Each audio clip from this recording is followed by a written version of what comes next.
Hello guys, welcome back to my channel. Guys, आज से मैं जिस सीरीज को एक्सप्लेन करने वाली हूँ उस सीरीज का नाम है एक्सो किटी। इसके टोटल 2 सीजन्स अभी तक रिलीज हुए हैं। ये स्टोरी है यूएस के पोर्टलैंड में रहने वाली एक लड़की कैथरीन सोंग कवी की, जिसका निकनेम है किटी। वो हाफ कोरियन और हाफ अमेरिकन है। वो 16 साल की है और उसका बॉयफ्रेंड का नाम है डे, जो कोरिया में रहता है। वो दोनों लॉन्ग डिस्टेंस रिलेशनशिप में है। जब किटी अपने फैमिली के साथ साउथ कोरिया घूमने गई थी तब वो डे से मिली थी और तब से वो दोनों रिलेशनशिप में हैं। तो चलिए सीजन 1 का एपिसोड 1 स्टार्ट करते हैं।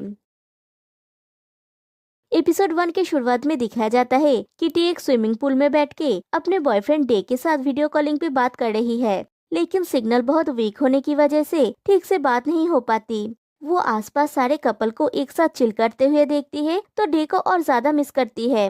वो डे से बात कर रही होती है, तभी फिर से कनेक्शन कट हो जाती है। तभी किटी को एक दूसरी कॉल आती है। किससे? Korean independence school of Seoul. ये कोरिया का एक इंटरनेशनल स्कूल है। वो कॉल उठाती है तो उसे पता चलता है कि उसने जो एडमिशन के लिए अप्लाई की थी वो अप्रूव हो गया है, लेकिन उसे 24 घंटे के अंदर वहाँ पे पहुँचना होगा।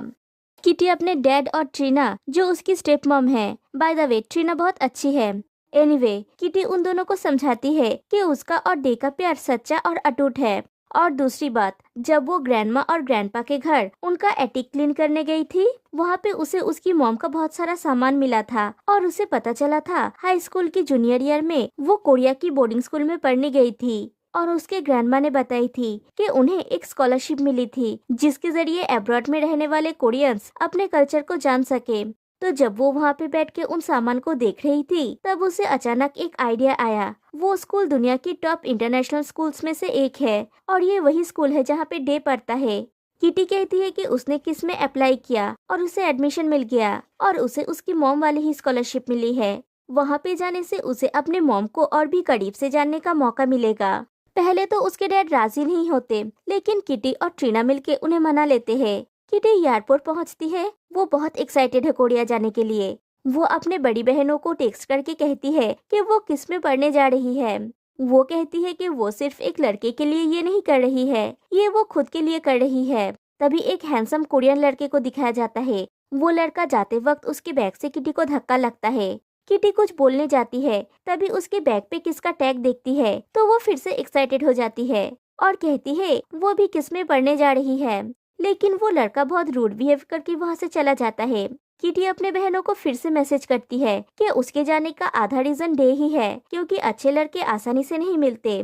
वैसे वो डे को सरप्राइज देने वाली है। डे को पता नहीं कि किटी वहाँ पे जा रही है। किटी अचानक वेलकम पार्टी में पहुँचेगी और बूम, और पहला किस। वो लाइफ में फर्स्ट टाइम किसी को किस करेगी। किटी की फ्लाइट कोरिया में लैंड करती है। वो एयरपोर्ट से बाहर निकल के देखती है कि इसका एक बस खड़ा है। वो वहाँ तक पहुँचते पहुँचते बस निकल जाती है। वो मैप देख के बहुत मुश्किल से स्कूल पहुँचने की कोशिश करती है और रास्ते में भटक रही होती है। फिर एक कोरियन लड़की को दिखाया जाता है जो एक स्टोर में शॉपिंग कर रही होती है। उसका नाम यूरी है और वो एक अमीर बाप की बेटी है। स्टोर से निकलते ही पेपरजीज उसकी फोटोज क्लिक करने लगते हैं। वो अपने कार में बैठ के सेल्फी क्लिक करती है और अपने लवर को भेजती है। ड्राइवर कार स्टार्ट करता है और किटी कार के सामने आ जाती है और वो गिर जाती है। ड्राइवर और यूरी कार से निकल आते हैं। यूरी किटी से पूछती है क्या वो ठीक है, क्या उसे मदद चाहिए। किटी उसे राइड मांगती है। दोनों कार में बैठते हैं। यूरी पूछती है उसे कहाँ पे ड्रॉप करना है। किटी स्कूल का नाम बोलती है तो यूरी कहती है वो भी वही जा रही है, वो वहीं पे पढ़ती है। कार में जाते समय यूरी कहती है कि इसमें बहुत सारे अमेरिकन बच्चे पढ़ते हैं। किटी को ऐसा फील ही नहीं होगा कि वो सियोल में है। किटी कहती है कि वो हाफ कोरियन है। यूरी पूछती है क्या उसका यहाँ पे कोई रिलेटिव है। किटी कहती है नहीं, बस उसका बॉयफ्रेंड है और वो उसे सरप्राइज देने वाली है और अपना प्लान बताती है कि वो उसे वेलकम पार्टी में ढूंढेगी। कंधे पे टैप करके पूछेगी एक्सक्यूज मी, मेरे बॉयफ्रेंड को कहीं पे देखा है। और फिर दोनों एक दूसरे को पहली बार किस करेंगे फेरी टेल की तरह। फिर यूरी और किटी दोनों एक दूसरे को अपना नाम बताते हैं। फिर किटी यूरी से पूछती है क्या उसका कोई बॉयफ्रेंड है। अगर नहीं है तो किटी उसकी मदद करेगी, वो एक मैच मेकर है। तभी यूरी को उसकी मॉम की कॉल आती है। यूरी कहती है वो इस समर किसी को डेट कर रही थी पर कुछ सीरियस नहीं है। किटी कारण पूछती है तो यूरी कहती है कि वो दोनों साथ नहीं रह सकते, ये कॉम्प्लिकेटेड है। किटी कहती है ऐसी कौन सी प्रॉब्लम है बताओ। यूरी पूछती है कि क्या किटी हर अजनबी से इतनी ही सवाल पूछती है। किटी कहती है बस जो इंटरेस्टिंग लगे उसी से। फिर दोनों स्कूल पहुंचते हैं। किटी राइड देने के लिए थैंक्स कह के वहां से चली जाती है। यूडी मैसेज चेक करती है लेकिन उसके लवर का कोई रिप्लाई नहीं है। यूडी अपने लवर को मैसेज करती है कि कहाँ हो तुम। दूसरी तरफ डे को दिखाया जाता है। एक लेडी उससे कहती है पहले क्वार्टर की ट्यूशन फीस 2 हफ्ते पहले जमा करनी थी। डे कहता है वो बस पैसे ही अरेंज कर रहा है और उसे थोड़ा और टाइम चाहिए। वो लेडी उसे आज रात तक का वक्त देती है। अगले दिन सुबह तक अगर उसने पैसा जमा नहीं किया तो उसे स्कूल से निकाल देंगे। उन्हें थैंक यू कह के डे वहाँ से चला जाता है। इधर किटी डे को मैसेज करती है मेरे पास तुम्हारे लिए एक सरप्राइज है, अपने वेलकम पार्टी में मजा करना। डे मैसेज देखता है लेकिन उसे अभी किसी तरह से पैसे की जुगाड़ करना है। दूसरी तरफ यूरी को फिर से उसकी मॉम की कॉल आती है। किटी रिसेप्शन में पहुंचती है तो उसे रिसेप्शनिस्ट पूछती है क्या वो डॉर्म में रहने वाली है। किटी हाँ कहती है तो उसे एक फॉर्म दिया जाता है फिलअप करने के लिए। दूसरी तरफ यूरी अपने मॉम से मिलने जाती है जो किसकी प्रिंसिपल है। उसकी मॉम कहती है आज सुबह जूलियाना के पेरेंट्स का कॉल आया था। शायद उनकी हाउसकीपर ने पिछले हफ्ते यूरी और जूलियाना को हक करते हुए देखा। यूरी कहती है और ये बात आपको सीरियस लगती है, क्या मैं अपने फ्रेंड को हक भी नहीं कर सकती? अब ये कब से रोमांस हो गया? उसकी मॉम कहती है कि हाउसकीपर ने कहा वो रोमांटिक था। यूरी पूछती है आपको अपनी बेटी की वजह उस पर भरोसा है? उसकी मॉम कहती है मैंने भी नोटिस किया है, तुम छुट्टियों में छुपकर कहीं पे जाती थी, कुछ तो है जो तुम छुपा रही हो। यूरी कहती है आपने कैसे नोटिस किया? आप और डैड तो घर पर भी नहीं होते, आप सिर्फ हान होटल एम्पायर को एक्सपेंड करने में बिजी हो, आपको सिर्फ मिलर हॉस्पिटैलिटी के साथ बिजनेस करने की फिक्र है। उसकी मॉम कहती है मेडिसन मिलर इस साल किस में पड़ेगी, इसलिए मैं नहीं चाहती कि तुम्हारे और जूलियाना के चर्चे पूरे स्कूल में होने लगे। तो यूरी सच क्या है बताओ, तुम दोनों के बीच क्या चल रहा है? यूरी कहती है कि छुट्टियों में वो किसी लड़के को डेट कर रही थी और जूलियाना इस बात को छुपाने में उसकी मदद कर रही थी। उसकी मॉम पूछती है कौन है वो लड़का?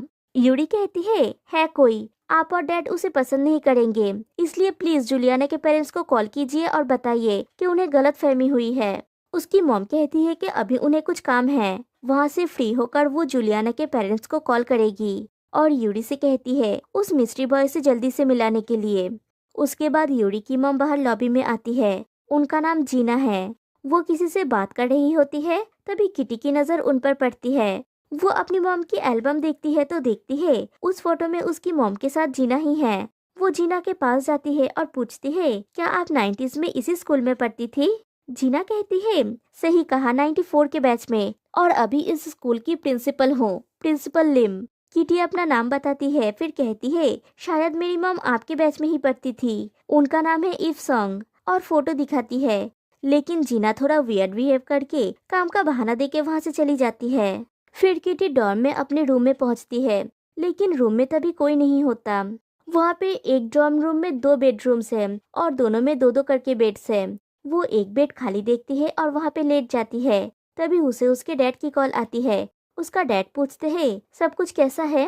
किटी कहती है वो आज उसकी मॉम की फोटो एल्बम वाले एक फ्रेंड से मिली थी, लेकिन उन्होंने ऐसा बिहेव किया जैसे वो उन्हें नहीं जानती है। उसका डैड कहते हैं शायद वो लोग बहुत पहले मिले थे इसलिए। किटी कहती है मुझे यकीन नहीं होता, मॉम जिन्हें जानती थी मैं उनसे मिलूंगी। उसका डैड कहते हैं तुम उसी रास्ते से चलकर क्लास में जाओगी जिन पर तुम्हारी मॉम चलती थी, उसी लाइब्रेरी में बैठकर पढ़ोगी, शायद तुम उसी डॉर्म रूम में बैठी हो जहाँ पे तुम्हारी मॉम रहा करती थी। किटी कहती है कि वो बहुत एक्साइटेड है। उसका डैड कहते हैं वो इसीलिए क्योंकि किटी डे से मिलने वाली है। किटी को बहुत नींद आ रही है। उसकी डैड कहते हैं जेट लैग से बचना है तो जागते रहना होगा, जितनी देर हो सके उतनी देर। लेकिन कॉल कट करने के बाद वो सो ही जाती है।